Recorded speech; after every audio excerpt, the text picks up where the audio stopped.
There is an emergency RFP, an open-ended emergency RFP to do these shelters all over New York City. This is the mayor's answer to his failures.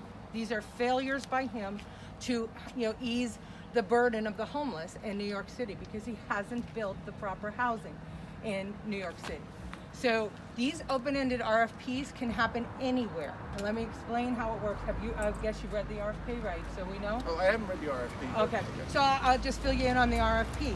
So it's under an emergency request, and any organization can answer this RFP at any time.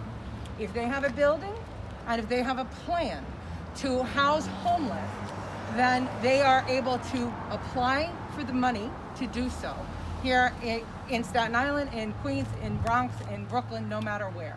And what they want to do is they want to serve, the mayor wants to serve, my name for him is the worst mayor ever, wants to serve people in their community.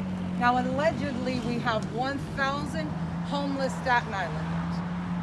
These are people that have at one time or another lived on Staten Island. They're not necessarily Staten Islanders, but that's their last known address. That right now they could be living anywhere. They want to corral people back and put them back to Staten Island. This is a failure of planning, and it's a failure of responsibility. So we not only have this shelter, we have 44 Victory Boulevard, which is going to house 500 women and children. We have the Foundling Home in the North Shore next to the old Hungerford School. That's going to have 100 drug-addicted men in that facility. And the Old Virginia Funeral Home is getting 16 people. Now, this is just what's on the plate for now. We are going to see more and more of this happen.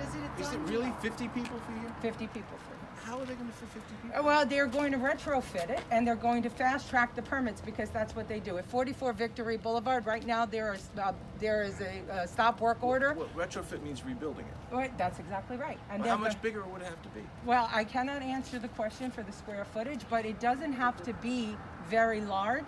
They're just little compartments. And in this time of COVID, to be housing people together, and you just said it, ma'am, when I went to shake your hand, we don't shake hands. Now think about it. 50 people in this size building sharing common space in COVID. It's dangerous. There he is. It's dangerous. Whatever she's saying, I agree. So it's dangerous and it's wrong and it's a failure to plan. And when we fail to plan, we plan to fail, and that's what this mayor has done. And we need to get rid of this RFP. This RFP is it's disastrous for neighborhoods.